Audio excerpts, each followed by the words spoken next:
Nicola Van Tol, and I direct Edinburgh Counselling Associates.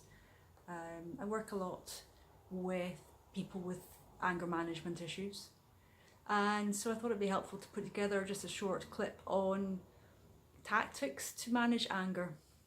So first of all, when you feel your anger is really flaring up, it's important to take time out until you learn to manage your angry feelings. So this can just mean I'm just going to saying to the person, I'm going to take some time out, I'm just going to go for a walk, take a few deep breaths.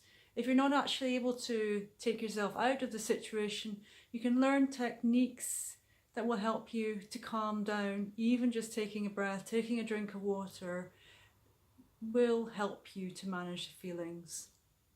Secondly, it's really important that you can find a time to express your anger when you're not feeling angry. Now, the reason this is important is that it will be other people who are listening to what you're saying, and they will find it easier to take in what you're saying and give it validity, because they won't be feeling scared or upset or angry in response, given that you don't have the same intensity in your feelings. The third thing that's really important is to have a bit of a think about how you're going to explain your anger. Maybe write down a few things if you find it difficult to remember on the spot, so that people can understand a bit more about your process. This can be hard to do, particularly if you don't really understand the root of the anger. It may come from nowhere. It may spark up over small things like losing keys.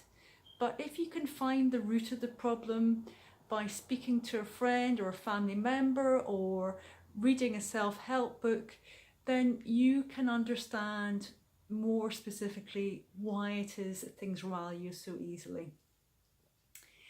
The next thing I'd like to say is that it's also important to think about how you can solve the problem. Does your anger relate to a particular person, or is it a situation? If it's a person, is it something that you can directly resolve with them? Would you like someone else's help to do that, such as a colleague or a friend?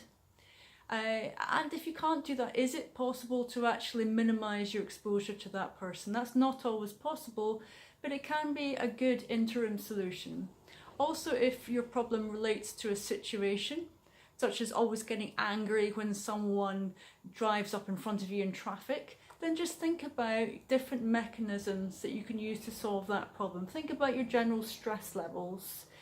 Take a step back, get some perspective, and again, this can take time. So finally, what I want to say is that changing your habits around anger is something that you need to keep practicing. It doesn't just happen overnight.